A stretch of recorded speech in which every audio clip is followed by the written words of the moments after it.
You have entered the Command Zone, your destination for all aspects of Elder Dragon Highlander.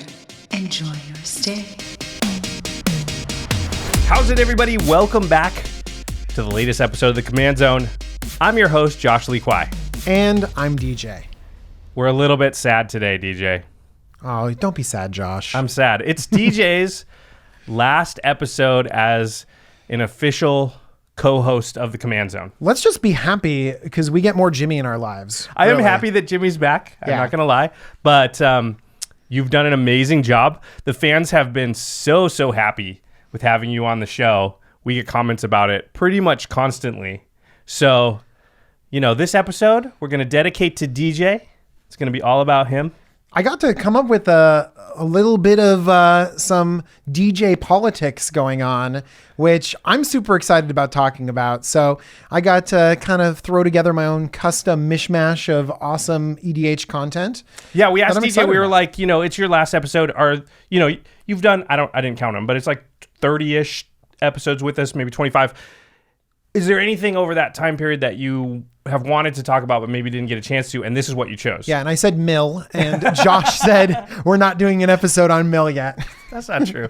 Although we have talked about doing Mill. We'll have to have you back on as a guest at some point to talk Mill. When Josh says when Wizards prints a good Mill card, you can talk about Mill. Man. And then I got all sad because he's right.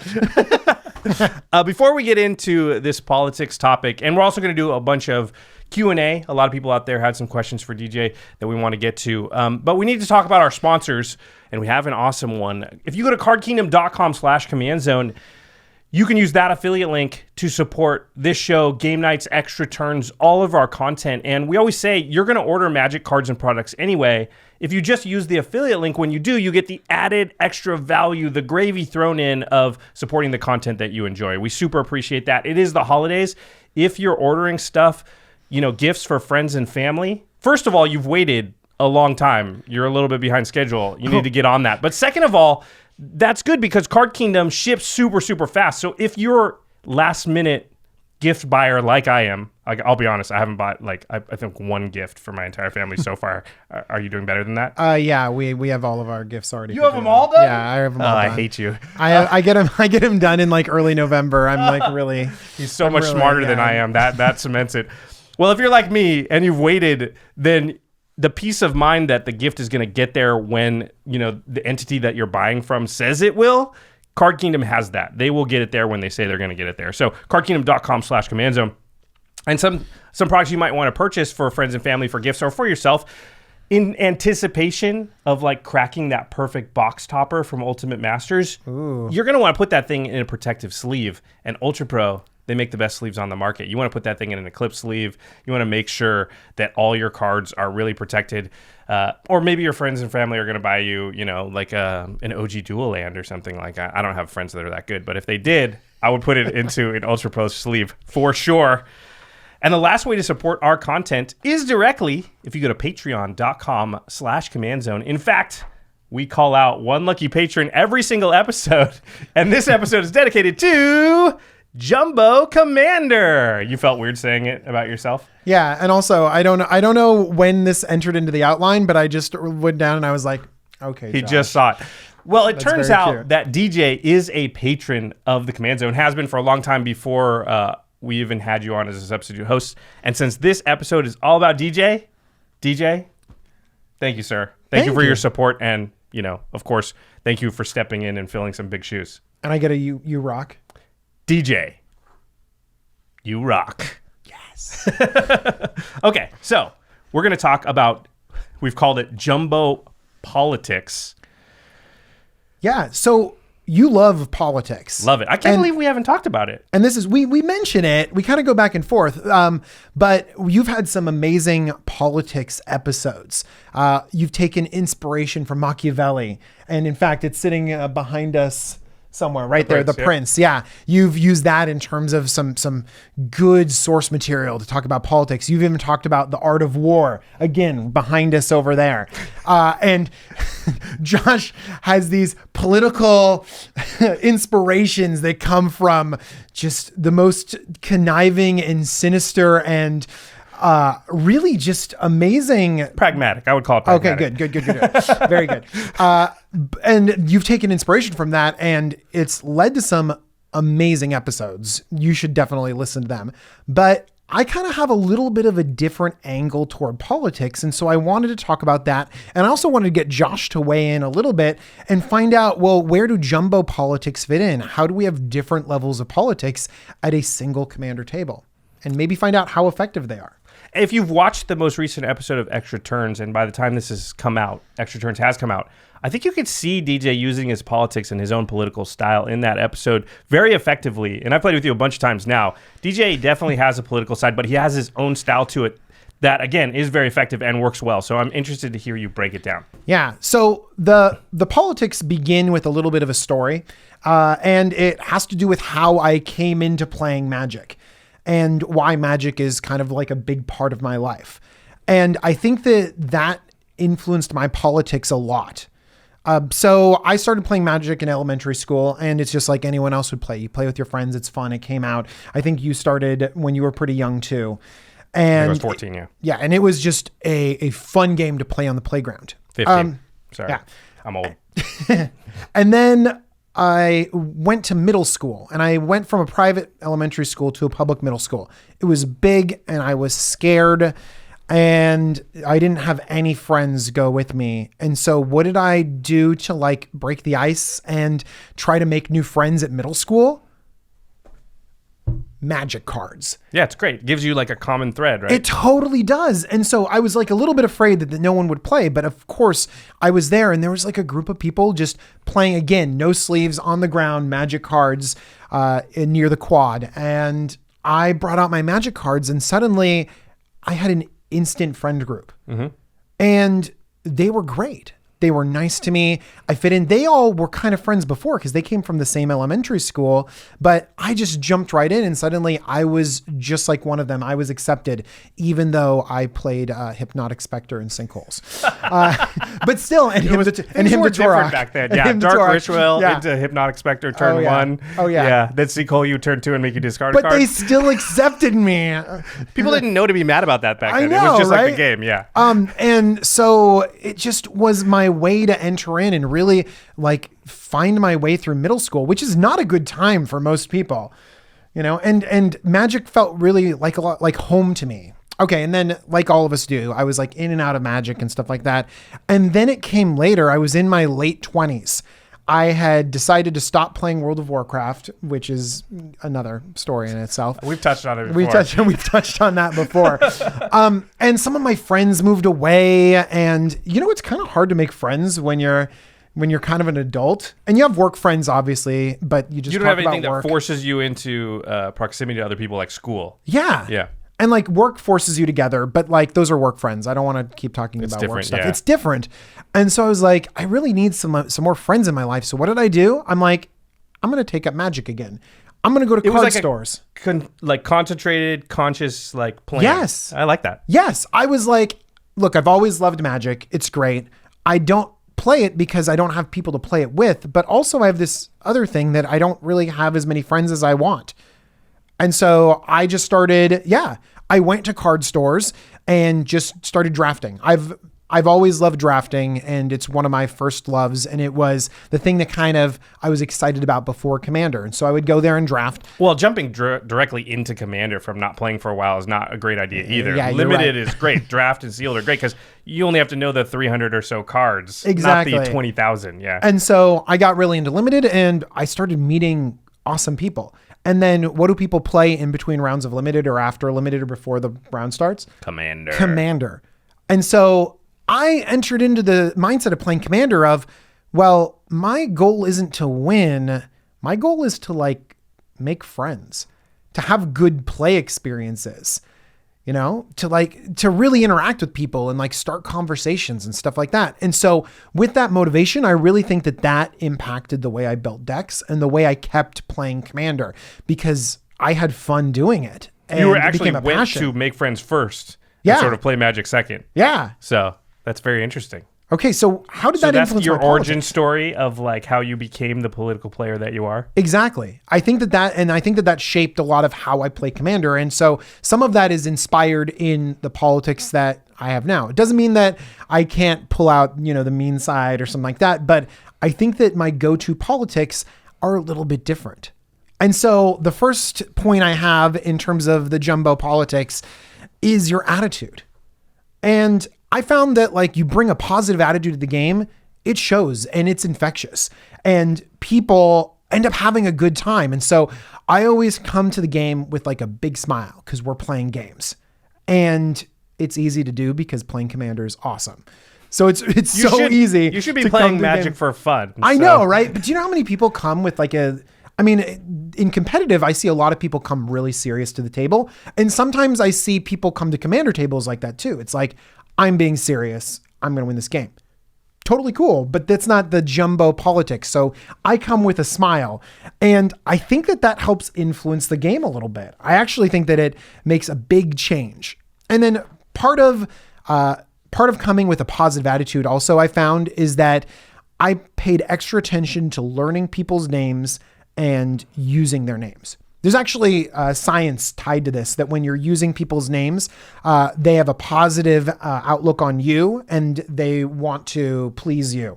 Also, a great way to remember someone's name is to repeat it 3 times within like the first minute or so. Absolutely. That's a strategy. And do you know what else is good when you're bad at remembering names? You literally write down their name because you're keeping track of life. Oh, there you go. And so you have their name right there. And so you can always reference back to it and using their name. And number one, it gets people tied into the game and it gets people interacting with each other a lot more. And also, I'm going to use your name. You're going to learn my name and we're going to feel more like a group. And you know what? If you feel like we're going to be friends, even if it's just for this Commander game, you are far less likely to attack me. There you go. There's the pragmatic and side. honestly, it is so true. You might think that, honestly, this attitude doesn't have anything to do with politics. It totally does. If you like someone else, you are not going to attack them. You're going to do things favorably for them. You're not going to counter their spell. And you might think you're being really just and really honest, but it always seeps in. And this actually happens throughout your whole life. You think your teachers are being fair? No, they have favorites. This is just the way it goes. It's just life. Do you think boss? Do you think your parents love you and your sister equally? No, there's a favorite. You totally went there. No, but honestly, like your attitude really does matter. And even in situations where you feel like it shouldn't, where everything should be fair, it's not. Like in work and stuff like that, the people that get liked, get promotions, get special treatment, find opportunities opening up. And this is just true in life. And sometimes people try to say like, well, no, they're trying to be fair. Even when you're trying to be fair, it still happens. And it's like a scientific phenomenon that this just keeps happening. And it happens at Commander tables too. Well, and one of the great things about games, and we've always talked about on this show, is taking the lessons learned and being able to either apply them to life or taking life lessons and applying them to the game. And this is a really good one because people with good attitudes that people like to be around just they lean towards you in situations where like if you're choosing like, hey, I'm going to form a team and we got to do something at work. Well, I'm going to choose the people that I like to be around and that have good attitudes rather than not. And so that's just a small example of how it can kind of help you. Absolutely. And then it goes the other way too. So if you come to the table and you are upset, that might actually impact your game and it might make you even more upset. And one easy thing to avoid doing is complaining. Commander players Magic players love to complain. And actually, this is one thing that I found too. It is much easier in life to say that something sucks than to put yourself out there and say that you love something. And so the go-to for many people is to complain about something, is to find negativity in something. It's like, oh, that thing sucks, But to say you love something means you're holding it up and it puts yourself out there a little bit more. And so a lot of times, you'll find a lot of negativity in a group, and oftentimes it's just because that's easier. It makes yourself less vulnerable. But try to fight against that and don't complain. We know that it's a singleton format. We know there's variance. We know all of these things. But so try to find good things in the game, and you're going to find out that good things come your way. All right. I only get so many more page flips, so we're gonna take. You better take advantage of this one. We're gonna take super advantage of it. It was okay. That's pretty good. I'm gonna throw it like you in honor of you. Yeah. Okay. So I've just talked about being nice, having a good attitude, but being nice doesn't mean that you're a pushover. Right. Okay. You need to know how to push in these kinds of games. And that's where the politics come in a lot more, because you have to be authoritative. You have to be able to play the game. And so how do you push? Well, the first piece of advice I have for you is never threaten. Okay. It's a little controversial. You think so? Yeah. So Never is always going to be controversial. Yeah, you're right. But I actually think that you have, let me break it down. Let me break it down. Okay. This is your episode. So yeah, threats rarely ever work. And people love to go against threats. And what do I actually have to hold over you in a game of Commander? It's not like I have your cat in the other room, or like, you know what I mean? Like with like a knife to its throat. I know, right? It's not like I have taken your pet tortoise. You've got the jigsaw, like security camera on it. No, like the worst thing that can happen is you lose a game of Commander. Right. And so if I'm trying to strong arm you, but I have no leverage, my leverage is just the game of Commander, man, people love to go against that. Your leverage isn't good enough to really have threats. Okay. So instead of making threats, instead be threatening, be the threat. Mm-hmm. And what that does is it opens up more conversation. Instead, you might find some techniques to bring people to the table. So let's have this scenario. If I say, Josh, I'm going to kill you unless you do this. Mm-hmm. What's your first reaction? You can kill me? Yeah, it might be. Usually it is. Usually it's like wait, you can kill me. Unless it's obvious. Yeah. Like you've got a 10-10. I'm at 10 and I have no blockers. Does part of you want to think like you kind of think you can kill me? It's kind of like, well, do I have to? Like, you kind of want to push against that a little bit. Yeah, to me is like, okay, unless what? Exactly. All right. Okay. Well, let's deal. Exactly. Okay. And in many cases, a lot of people will push back much heavier than Josh is. Josh is a political guy. He's like, all right, let's start talking. Well, I mean, if you were just going to do it, you wouldn't have asked me the question. So you must be wanting to deal. Exactly. Some people will push back pretty heavily and they're just like, do it then. Yeah. Yeah. Which is not a bad play. Which is not a bad play at all. They clearly don't want to just do it. Otherwise, they wouldn't have said anything to you. Exactly. So I think one better way to do it is instead sort of invite more political conversation. Instead, I say, I think the right decision would be to kill Josh in this scenario. Now, as soon as I start saying that, what's your initial reaction? Same thing, because I know what you're doing. Basically to come out and say like, well, let's make a deal. Yeah. Sometimes I'll be able to bait Josh into saying like, well, hang on, what do you want? He'll bring to the table what he can do for me. And there's this position of power for the person that makes the first offer. Yeah, we talked about this a couple episodes ago. So if you can bait out the first offer, then we're at a much better scenario going back and forth, and I'm at a much better political place at the table. Whereas if I threaten Josh, I believe that even though I'm trying to say my authority, well, the only authority I really have is killing him in this game. That's not enough to hold over his head, and he might not be able to come in with just as much. You'll notice this if you ever go to buy a car, they'll always try and get you to name a number, right? They'll be like, oh yeah, well, what do you want to pay for this thing? What do you want your monthly payment to be? They want you to set, because if you set it too high, now they're working from a great point. If you set it too low, they'll just counter you and get you to where they want you to. But they have they're giving you the opportunity to massively screw up. Mm-hmm. By the way, if they ever ask you that, lowball like crazy. If the car's $50,000, be like, I'd really like to spend $32,000 on this thing.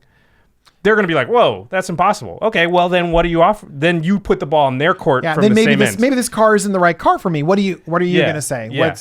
Exactly. But if you say something like, I'd like to pay $48,000, they're like, done, sign the paper, get out of here, because you got screwed. Yeah, exactly.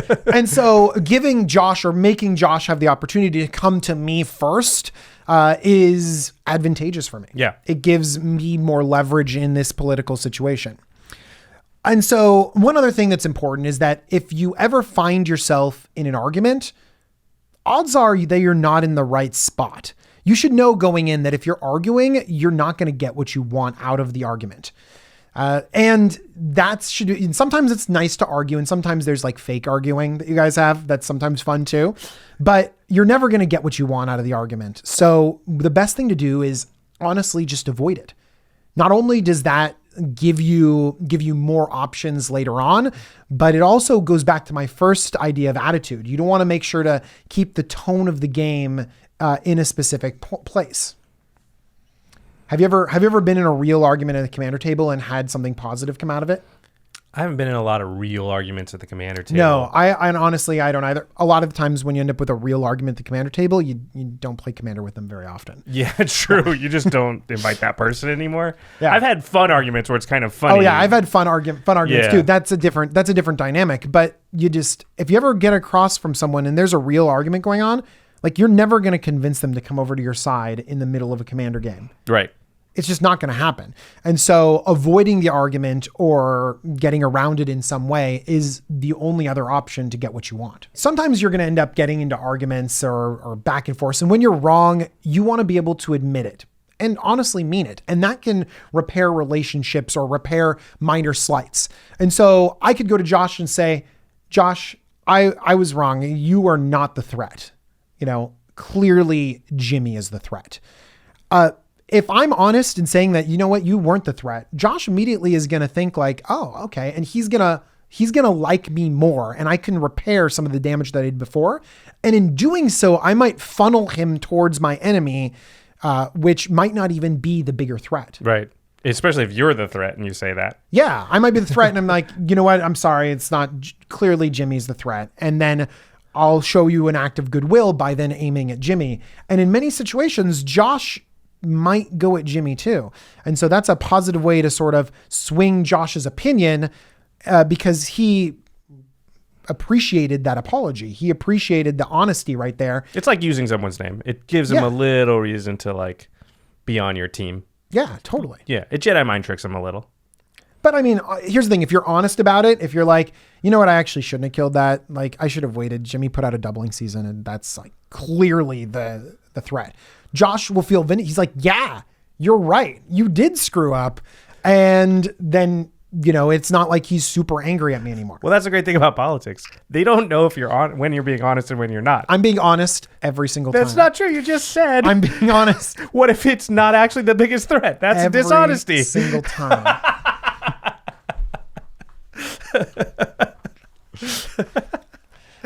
All right. So that's kind of the way to push a little bit, so it's like you're kind of manipulating people, not manipulating. I shouldn't use these words. In the game, I think manipulation's fine, right? In real life, it's totally different. Yeah. Okay. But I look at it the same way I look at when I'm dealing with the used car salesman. Or the new car salesman. So wait, am I the car salesman in this scenario? We're playing a game, and the game involves negotiation. I like that. And the negotiation has to be cutthroat by nature, because if I think that the car salesman is my friend and being honest, then I'm going to get screwed. I'm going to pay more than I have to. By the way, one good thing is that honestly, sometimes you don't even have to like play the game. If you are just nice and just say like, you know what, it's right, I shouldn't have attacked you. Then a lot of times you don't even have to think about politics. It just naturally works in your favor, and you can stumble into awesome board states. True. Yeah. I mean, sometimes that works, but sometimes you got to be pragmatic. Sometimes, yeah, exactly. All right. Next category is, I think it's really important to create opportunities for conversation. And in doing so, you create opportunities for politics as well. Okay. So there are a few ways that you can create sort of these conversations. And one of them is show honest appreciation when someone does something cool. This is, I think, a thing that we don't do enough. People love their commander decks. They love putting so much effort. I love putting stuff into my commander decks. And when someone says, that's a good play, even if it's just an off, I swell with joy. I'm like, yes, thank you. I love it so much. And it just makes the game so much better when other people look and see what you're doing and they're like, that's awesome. Or like, that is a great card. And it really just gives you a good feeling, and it really changes the mood of the game. And it also opens up the table for other people to sort of have these conversations. See, the opposite, if you ever criticize someone's play, you're like, that wasn't the right play. Or you say, you should have done this or something like that. Do you want to talk? Do you want to open up and have more conversations? Yeah, that's a good point. No, it closes things down. It closes down the conversation. It makes the table hostile, and no one wants to put themselves out there. No one wants to have those conversations. And so if you're the one speaking up and promote positivity, then other people speak up, and then it opens up the table to politics. People need to be talking for politics. And if people are worried about being criticized or called stupid or anything like that, then they're just going to be quiet and play their game. And I think this game needs to have the multiplayer dynamic of conversation to be fun. Yeah, if you ever play in a game where everyone's kind of silent, it's not really, it doesn't feel weird, like isn't Commander, it? and it's not any fun. It just, it may as well be drafter limited, where you're just kind of trying to kill them as fast as possible. You lose the magic of what makes Commander, what it is. I know, right? Oh, Yeah. continue. Oh, okay. I was going to interject, but I think it's for the end. Okay, it's for the end to interject. Okay. Here's another thing. Helping others can often help yourself. In fact, if I have a guaranteed ally, some cards in Magic become insane. Just imagine if you have an instant speed, draw 3 cards in red. Yep. With Jumpstart. Yeah. That's one of the best cards in red ever printed. Yeah, So if you can just convince someone to give you the 3 cards every time. If you have an ally, like you turn some mediocre cards into the best cards in Magic. Just imagine the Hunted Cycle. Yeah. The Hunted Cycle gives you an amazingly costed creature at the downside of giving your opponent something. But if you can guarantee that those creatures never go at you, then you have one of the most amazing deals in Magic. Same thing with the offerings, like Sylvan Offering. It's X and a green, and you can make an XX big creature and X 1/1 small creatures. It's a pretty good deal, but that has to go to an opponent as well. Well, up to 2 different opponents. Up to 2 different opponents. You can separate them out. Or you can do the same. So let's say X is equal to 5. You're going to get 5 1/1s and a 5/5. And then you can give DJ 5 1/1s and Jimmy a 5/5. Or you could say, well, DJ, you can have 5 1/1s and the 5/5. Yeah. You in Game Nights one episode, I convinced Josh Kim to give me both. Didn't Jimmy get a little bit salty on that Jimmy episode? got pretty salty about that. It was great. But here's the thing. If you can guarantee that those never get pointed at you, that are only being used against your enemy, that card is crazy. Yep. There's so many cards like this in Magic. And so if you can negotiate an ally, if you can figure out an ally, then suddenly you have access to cards that, number one, most people think are bad, but you can turn them into something that is amazing and over the top great. Yeah, I like it. It changes the value of cards based on how you're going to play, which is politically. Oh, yeah. Other ones that I like a lot, Manifold Insights. Oh, see? Which one's this one? See, Josh doesn't play it because it's not that good. What is it? Manifold Insights is 2 and a blue, and you get to reveal the top 10 cards of your library, and each opponent gets to pick one to go into your hand. Oh, so you get the 4, Get 3 ostensibly cards, the 3 worst cards out of the top Yeah. 10. Yeah. But if one of them is going to be the best card out of the top 10. exactly, or one of them is the card that you need out of the top Right. 10, then suddenly that becomes really good. Guided Passage is green, blue, red for an amazing tutor. Basically, I give you the deck and you get me a creature, a land, and a non-creature, non-land. Oh, interesting. I can see how both of those cards would be good, assuming you're behind also and there's a big threat. Because in that case, you could be like, listen, we need a board wipe. If you don't have a friend, then these cards have a pretty nice floor. You know what I mean? Yeah. Your deck, hopefully your deck doesn't have any stinkers in it. You're like, well, those are 3 horrible cards that I just got. But if you have 3 mana and you get a land, your worst creature and your worst spell, It's still 3 cards. if you're thinking about that in your commander deck, that might not be that bad. A land, a ramp spell, and a middling creature, a value creature. Well, and also, good. Mel's idea of what is the worst creature in my deck is going to be different than what Jimmy's idea based on she's playing an artifact deck. Yeah. And, he's playing something else. And so to her, she's like, well, I'm definitely not giving acidic slime, but I'll give this. And Jimmy's like, no, because that's a graveyard hoser. That's Kalidas or something. And now she would do that, right? And Right. you could say to her, get the graveyard hoser. It works against Jimmy. yeah, it doesn't do anything to you. That opens up the table for politics Right. too, because these cards aren't just great when you have an ally. they open up the opportunity to create allies. Right. Yeah. To Now you're have the de facto conversation allied with her the next time you do something. Yeah. At least a little bit. Yeah. So like Tempted, the all of these kinds of amazing cycles that they've produced in Commander, I have latched onto because they're fun to play, but they also create a new dynamic at the table that's really positive, I feel. All right. One other thing that I want to say about this is that I think that these targeted hugs Right. are way better than group hugs. Yeah. You said group hugs. Group hug isn't as effective. The little group hug hate here. I think that just hugging everyone, it's nice and all, but I don't think it's effective at all. If you get a gift all the time, you don't consider it a gift anymore. It becomes expected. It takes the value away from it. Yeah, it's interesting. Group hug decks they sit in an interesting place. And they can totally do their own thing, but they're not doing the political thing because there's no selection to it. There's no consciousness to it. It depends on the group hug deck. Sometimes they're more targeted, and so they have. I think the better ones have the opportunity to be like, well, I can give this to you. Absolutely. That's what I mean. You want to hug an individual. You don't just want to throw your hugs around willy-nilly.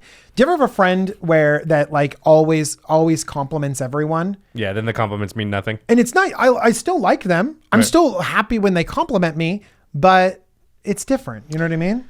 One of my favorite books is a book called Making Movies. It's by a director named Sidney Lumet, who is a great director. He passed away now. But he had this interesting sentence when he was directing movies. He said, I have to be real careful with my compliments. I'll dole them out very stingily because otherwise they're worth nothing. But they are of value when I do use them because sometimes I need the actor to have confidence or I need certain reactions. And so I have to be careful not to say great job all the time because then when I really need that reaction, I'm not going to get it because I've said it 50 times in a row and they're now, they're numb to it. People have obviously that idea I in this badly culture, paraphrased what he said, but that's the idea. But this extends to everyone. People talk about the participation trophy culture. Yeah. You know what I mean? Where it's like everyone is special, everything If everybody is gets great. a trophy, then nobody gets a trophy. Exactly. Kind of thing, And so, now we sound like old men.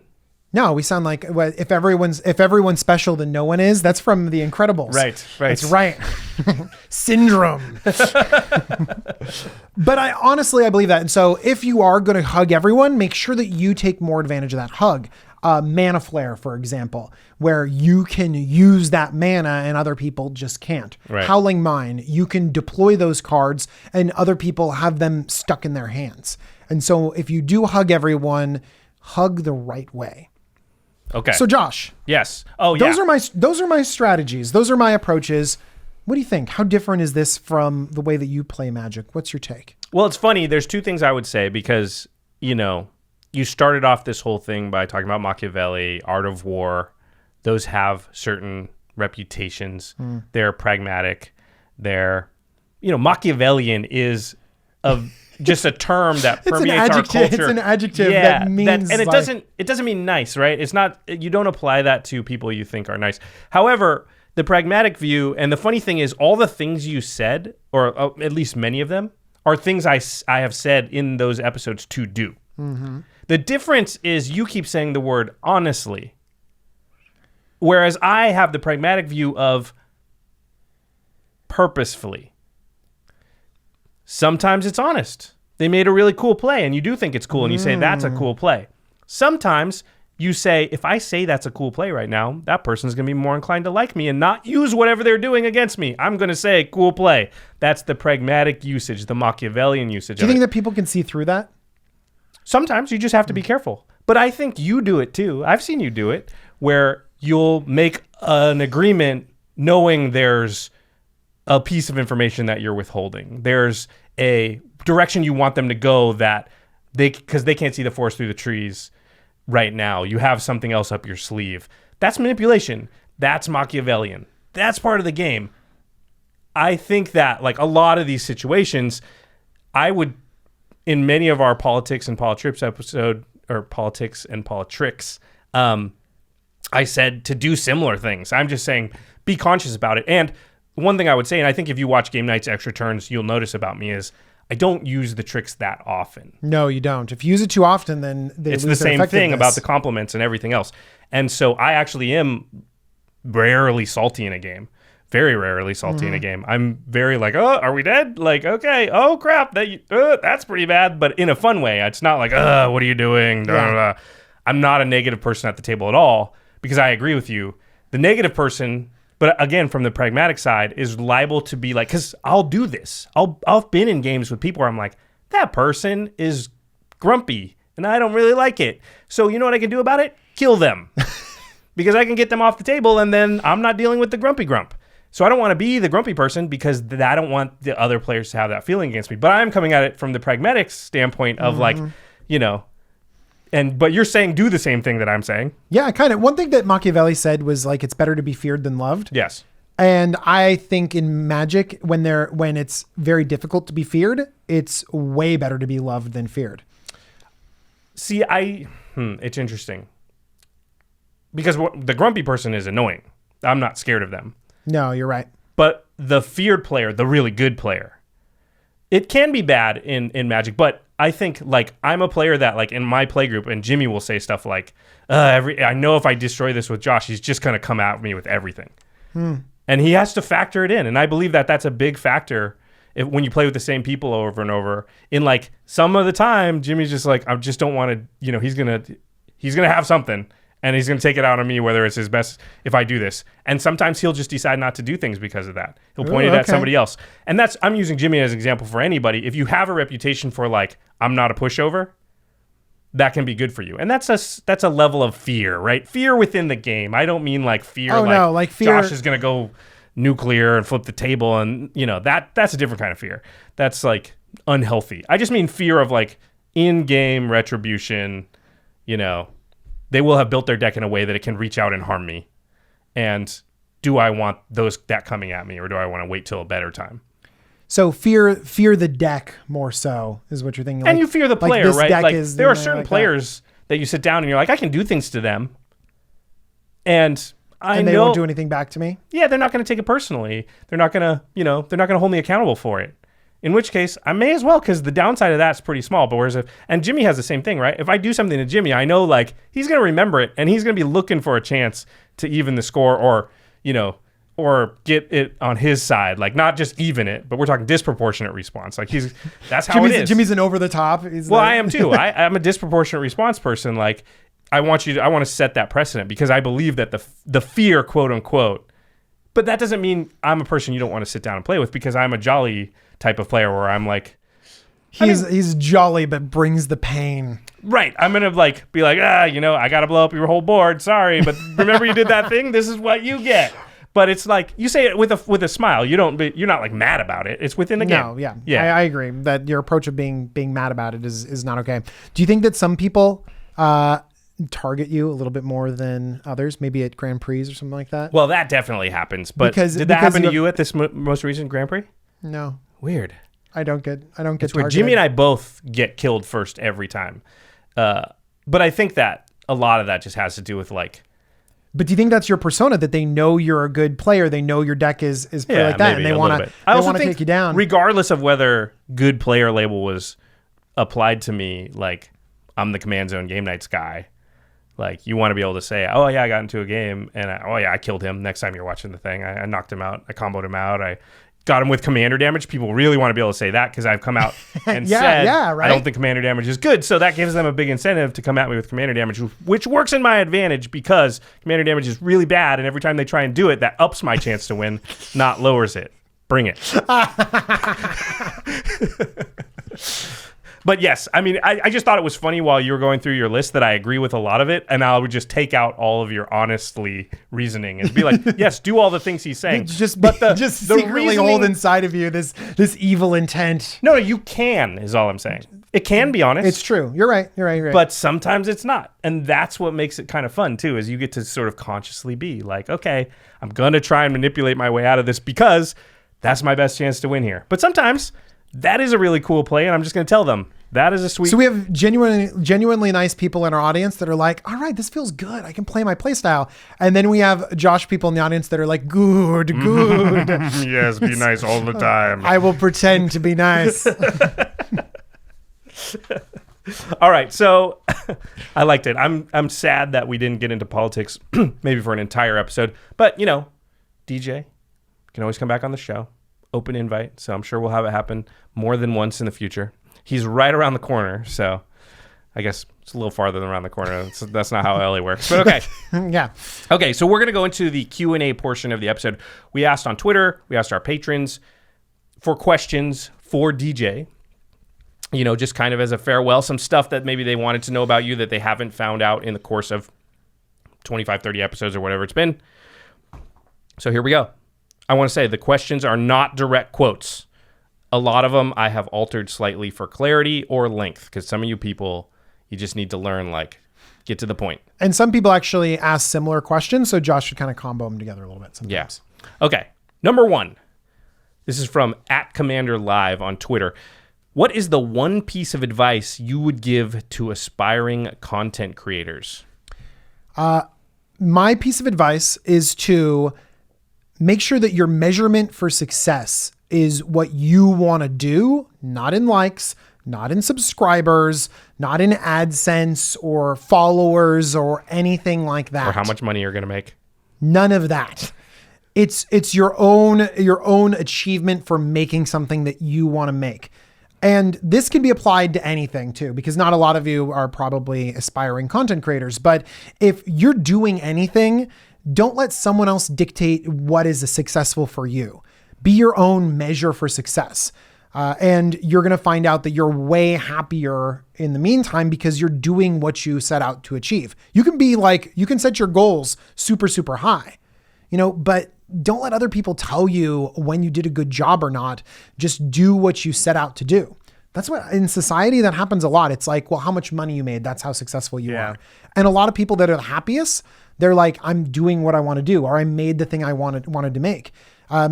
Just the people that win the championship game aren't the only people that are happy. Some people that just had a good season are feeling good about themselves. Made it in the league. Yeah. Yeah. And they feel good. And that is the best recipe for success that I can tell you. All right. Question number 2. If you could unban something in EDH, what would it be? This is from Anti-Jankmaster on Patreon. So my go-to would be like Coalition Victory or Biorhythm, but actually no. I kind of want Unmander cards unbanned. Oh. They're not that good, and they're awesome. He means silver bordered cards. So from the unset sets, how do you do that in a way? Because you don't want all of them in, right? I don't want Spike Tournament Grinder in. I mean, there's a whole bunch that I don't want people to have to go get me drinks or like. You could just do that. You could just do the legendary creatures only. That's what I would do. The legendary silver bordered creatures besides Spike Tournament Grinder. Just from Unstable or all of them? There are a few from previous sets, and I think that those might be dangerous. So just the most recent ones, I think, were properly balanced. They just would have put a little logo. I said this.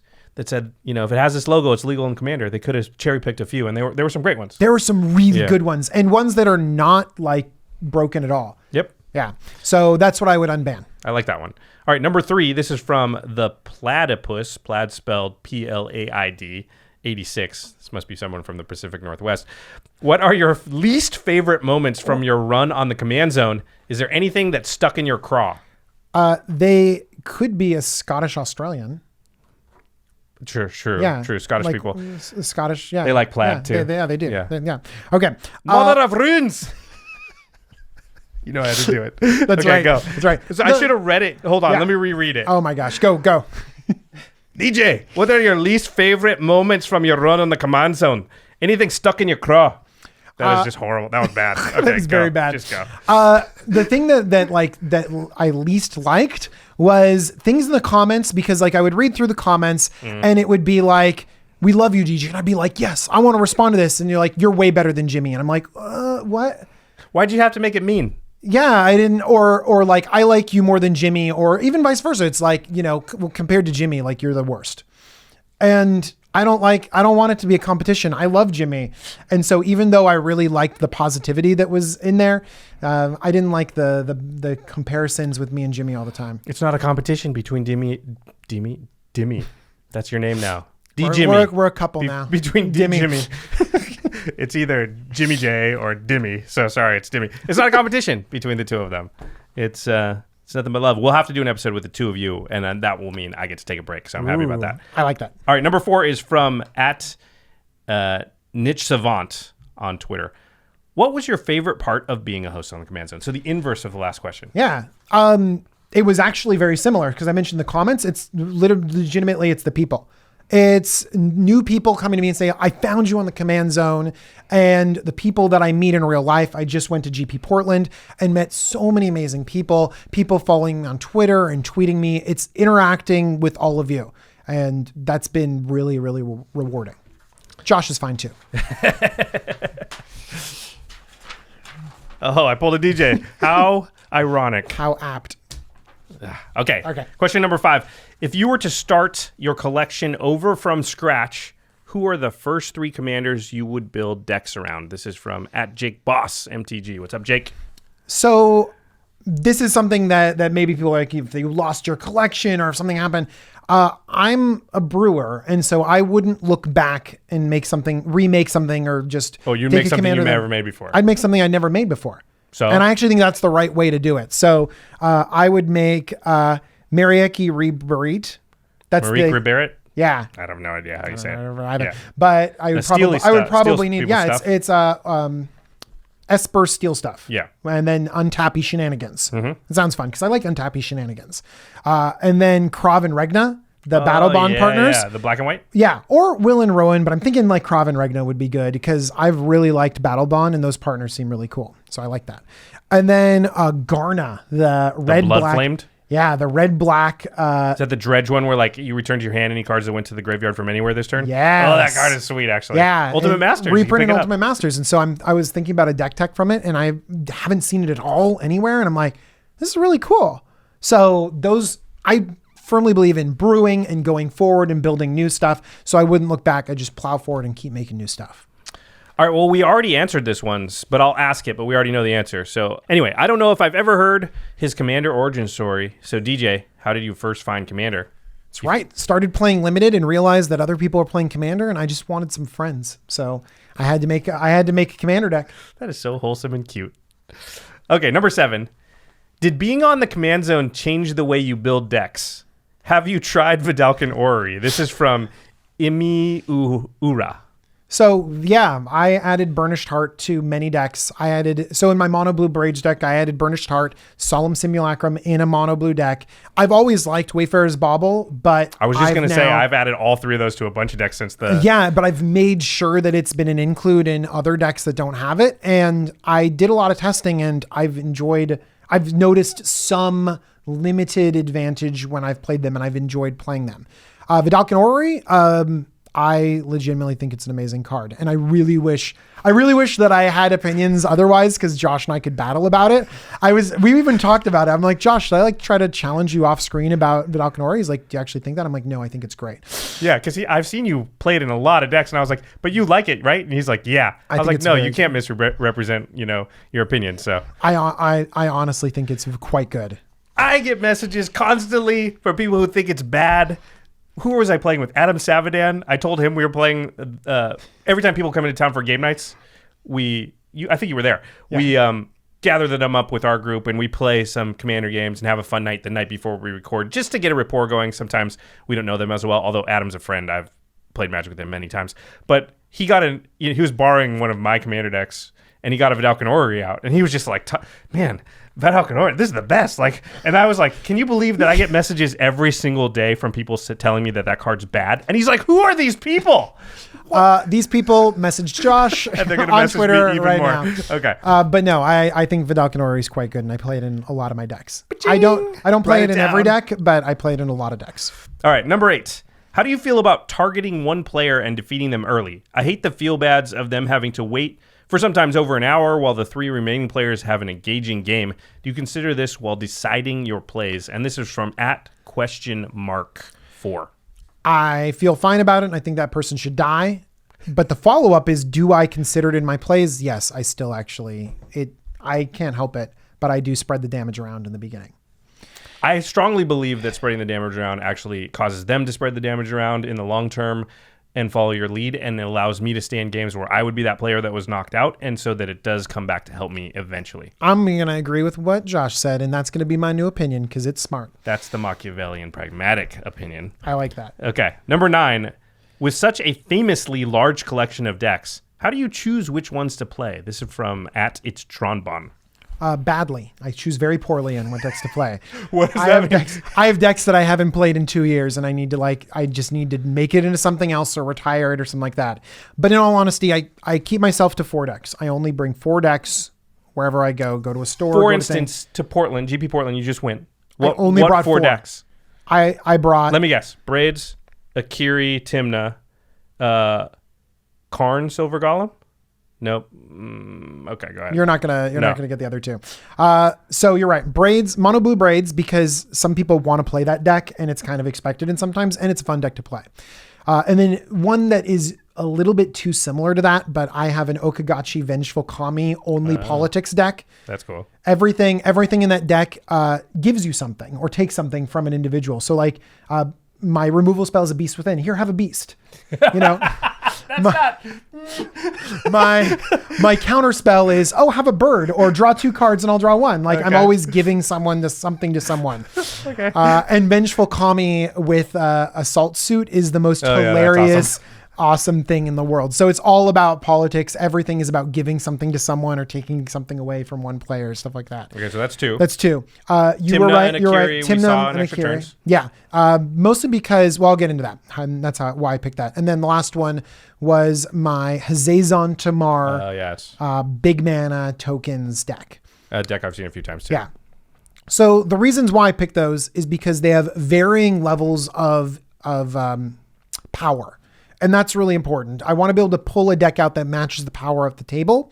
They also have distinctly different play styles. One of them being like really aggressive with a combo back. The other one really interactive. The other one is this just like big mana stompy crush stuff. And so I like being able to switch it up and have different types of things to play.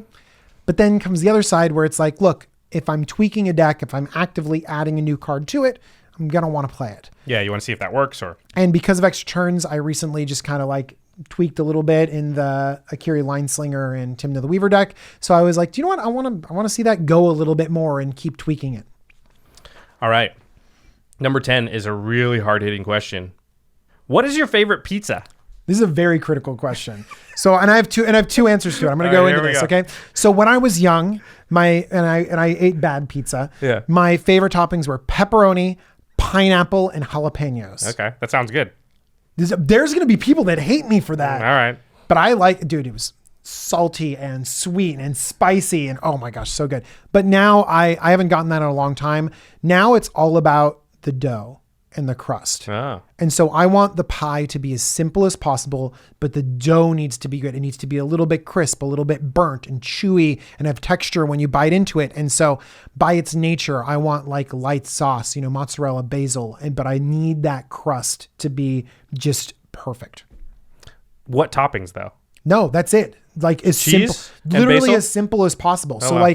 like a margarita pizza where it's just like just crushed tomatoes, mozzarella cheese, and like basil is beautiful if the crust matches it. And you could go simple in another direction too. I could just take olive oil and like mushrooms and Parmesan and truffles or something like that. But I like anything with truffles. But if the crust is good, then I will love that pizza. It's all about the crust. Okay. Number 11. Which Magic the Gathering product, other than sleeves and Commander precons, do you recommend to any Commander player, experienced or not? This is from @BeatFox141. So I kind of dodged a little bit because what I really want to answer is I think people should have a cube of some sort. That's not a product. I know. That's why I dodged it. So I'm going to take a step back. So I'm going to say what I really want people to say is get some sort of cube, get a set of cards that you can just bust out with anyone and just start playing Magic. I love battle boxes. I love things that you can easily set up and play against. It's a self-contained, and nobody else had to have brought anything. You brought everything. Exactly. Yeah. And there's so much style and things that you can bring to it. You can cultivate your own play style and it's super complicated to balance. I love that stuff. But if you actually want a real product, pre-release kits. Yeah. Pre-release kits are awesome. I love just busting out a pre-release kit, even if it's like an old one that, the cards aren't worth anything anymore. Bust it out, make something new, battle against a friend. Cool. All right, number 12. Where do you see Commander going in the next year? 5 years. What would you like to see in Commander 2019? I think Commander's doing really well. And I think that WotC knows this, and they're giving us more toys than ever.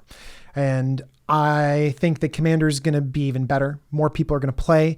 We're going to notice that there's people finding ways to play Commander in their own ways. CDH will grow a little bit as the big bulk of Commander grows a little bit, and more people find more ways to play the game, and that's good because more people playing our format is way better. So I see an upward trend, and more recently in Commander 2019, I think I want to see more political cards because I like those, but I'm pretty sure they're going to do that anyways. They tend to always do a cycle or two. Yeah. You know what? I said this before. I'm going to say it again. I want the return of partner. That's a good, yeah, I do too. Yeah. Because the partners are sweet. Yeah. We didn't touch on it at all, but this is slightly related. The big announcement about $10 million worth of prize pool for next year, combined tabletop and arena. A lot of the details we don't know at this moment, but that feels like it's going to push a ton of people into just Magic in general. Arena's going to bring in a ton of new players.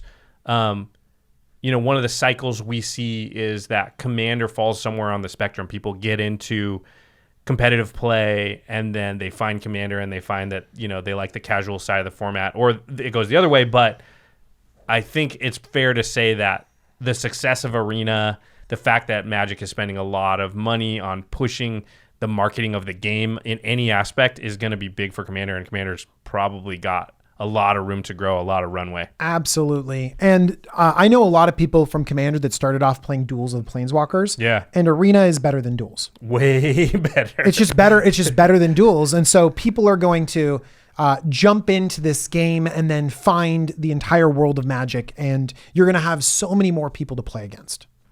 All right. Question number 13. What does the near future look like for your content creation with and without the Command Zone? At George Spurgeon. I'm gonna clean my garage, do some laundry. I'm just gonna take a little. I'm gonna put up Christmas lights now, and no. But literally, I am kind of excited for Christmas time. I have been working way too hard, and I need to. For those that don't know, DJ has a full-time job. He has his own channel, and he's been doing the podcast. And I also have a wife that works a lot, and I take care of my daughter. Yeah. In the afternoon. So yeah, you've been busy. I've let a few, like the garage, like things like that. Like I've let things slip in my life. You've just been pushing everything in there for a while.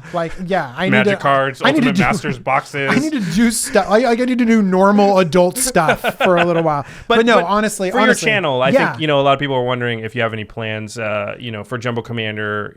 Now that you're not going to be on the Command Zone every week. You got anything spicy you can tell us? So I want to make more deck techs, but also I've had some things that I've been aspiring to do, and I haven't really found the way to do it right.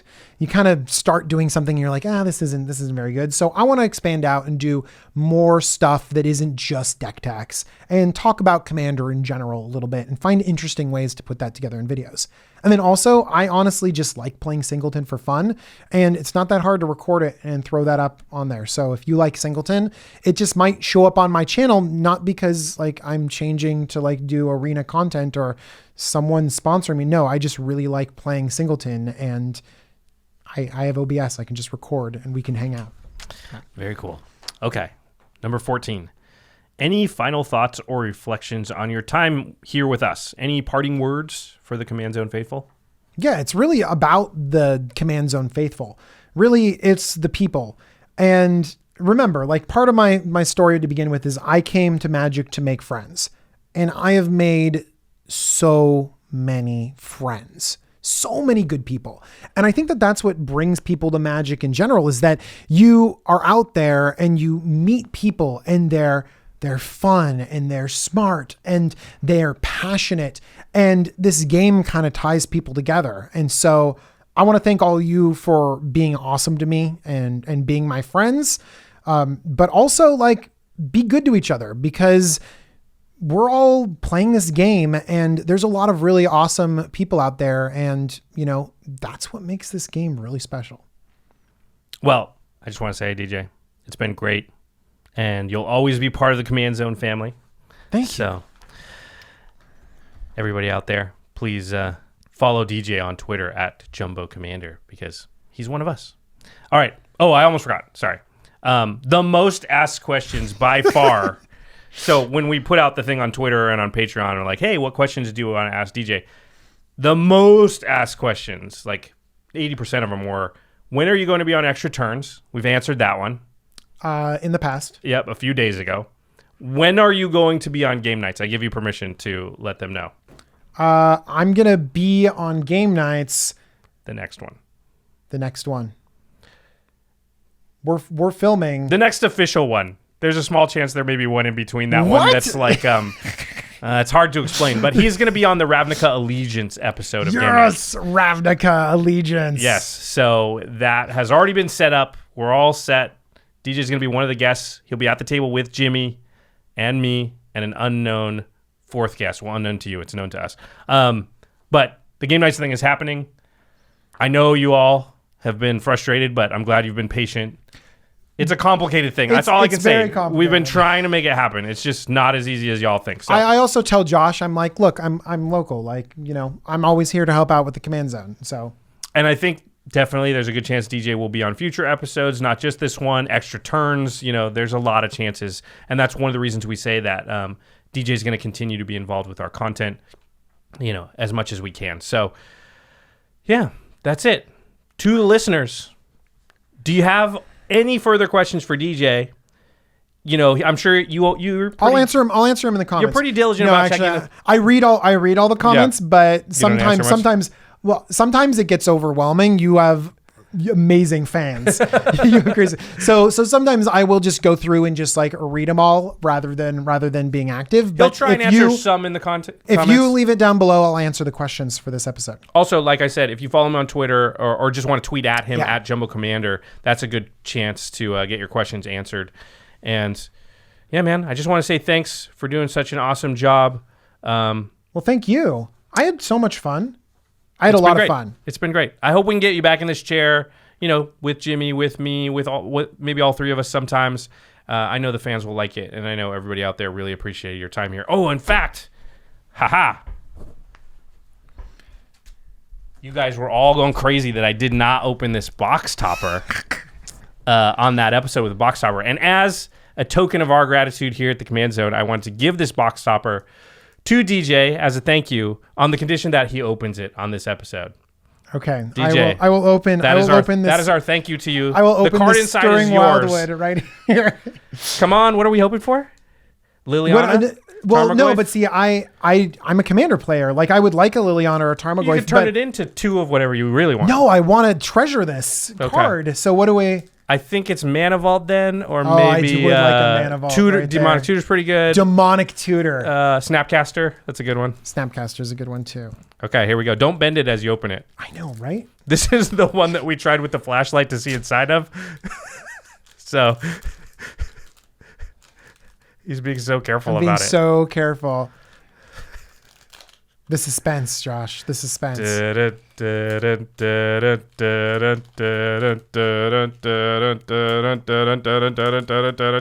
looking. By the way, I'm not looking at it. Okay, I'm reveal. I'm not looking at it. Well, that was interesting because I can't see it By now. the way, I still can't see it. They see it.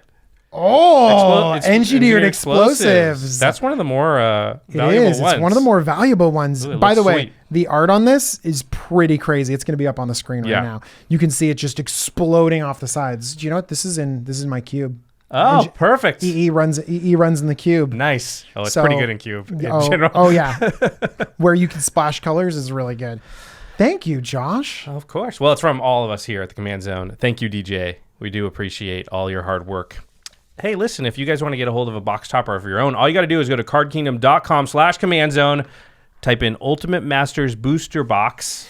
You get a box topper with the box. I think it's probably better if you want a specific one to just order that card, but you can order the specific card at Card Kingdom also, or anything else that you want, because you'll be getting the card you want for your cube, for your commander deck, whatever, and you will be simultaneously supporting our content. We really do appreciate it. And while you're there, because, I mean, you're going to have to put this thing in a sleeve. Immediately. It must go into a sleeve. So I'll give you, we have some clip sleeves over here, which I will give you one to put the engineered explosive in because we want to keep that thing safe. Exactly. Yeah. So make sure to check out Ultra Pro products. And in fact, they have some awesome stuff that you can give away for the holidays as well. Like the relic tokens and other cool things that they've got. So check out Ultra Pro products while you're at your LGS or at Card Kingdom or wherever you're at. All right, now it's time for the end step where we talk about something cool outside the world of Magic. DJ, this is your last end step ever. Josh put a lot of pressure on me about this end step. I was because like, it better be good. He's like, it's better be good. Come up with something just like amazing to you. But no pressure. And no you know pressure. what? No, I'm not having any pressure because I'm just gonna say the thing that I would normally say, and it is definitely something I love. But Josh is gonna be like, what the what? That was the last end step ever. I know okay. he's gonna say that. Okay, something I love and something I'm super excited about. Have you ever heard of the TV show called The Great British Bake Off? What the what? Yes, I've heard of it. Yes. That's your last end step. This is my last end step. Okay, go. Okay, so here's why I love this TV show. Number one, it's on Netflix, so you can see it. But also, what it is it's a bunch of people in England think that they're the best baker. And they come together for a reality show. But actually, what I love about it is that it is not really a reality show. I don't like the reality shows in the United States because they have these personal interest stories and I feel like my emotions are being manipulated. And I really do. They are. Where it's like, they totally are. Like you're learning about this person and then like suddenly you realize that their life has been destroyed, ravaged by horrible circumstances. I mean, and FYI, movies and TV shows are doing that too, but okay. I know. But honestly, like the people are genuine. They're nice to each other. Like they love baking so much. They bake the most ridiculous things in the world. And honestly, it has me feeling like Christmas a little bit when people like bake things. And I love Christmas so much. You do Josh, love Christmas so much. Tell? I can see it. I love, do you know why I love Christmas? Nope, go ahead. Everyone's nice to each other and everyone's happy. Just people say hi and thank you and happy holidays wherever you go. And it might be fake. The pragmatic Josh over there is saying like, yeah, I just say it so that people do. I don't know. But 'tis the season. There's many people out there that are just You know it's fake. happier. You know how you know it's fake? Because they're ringing a bell and they want a donation. Because it doesn't happen the rest of the year. Oh, the people aren't. Yeah. No, but here's the thing. It's like a feedback loop where basically one person is fake and then it makes someone else genuinely happy. And It's then that it thing where if spreads. you smile, it actually makes you happy. Actually, yeah. That's true. That's and a that's real a thing. reason why Yeah. to like be happy at these games. It'll make you enjoy Commander better. Okay. So I love Christmas. I love the Great British Bake Off. that's the moral of this story. By the way, do you know what the prize is at the end? I forget. It's like, I don't know. The prize We've watched a couple. Is a cake plate. Yeah, that's what it's literally nothing. It just is like this plate that says Great British Bake Off on it, and people are so happy about it. You've watched it. Oh yeah, Elle likes it a lot. My girlfriend likes it, so we watched it sometimes. What did you think about it, honestly? It's fine. I'm not a big reality cooking show person because I can't taste the food. I don't mind. Like, I agree with you. I don't mind the singing shows as much, like the voice and stuff, because at least I can hear the music and make a judgment on what I think is good or not, and if I agree with the judges. But the food shows, I'm just totally lost because it's like, I don't know. I have no idea. I have no way to know what that tastes like, so I can't have an opinion. It looks good though. Yeah. It does make me hungry, which is another thing I don't need. All right. Oh, so not that we haven't done this a few times, but really, this is like your final chance to be reminded to go to Jumbo Commander on YouTube. You just type in Jumbo Commander and subscribe to DJ's channel. You know, he's not going to be on the Command Zone every week anymore, but you can still see him every week. Or is it every week? What's your It's schedule? every week.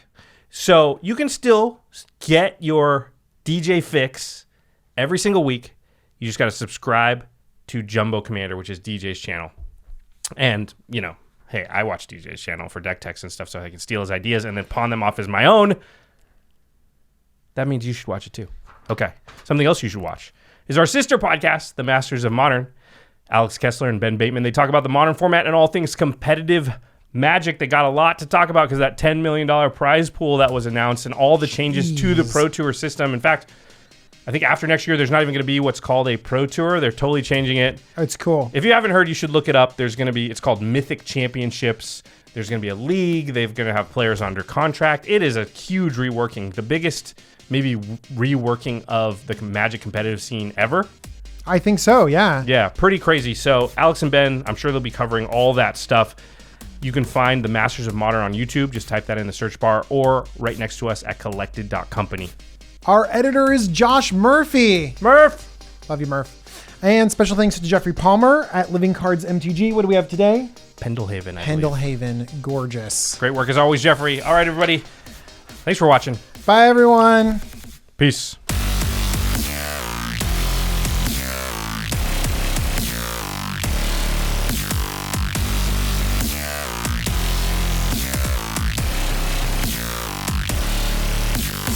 Thank you for your attention. For further inquiries, send an email to commandcast@rocketjump.com or ask us on Twitter @JFWong and @JoshLeeQuai. See you later, alligator. Greetings, humans.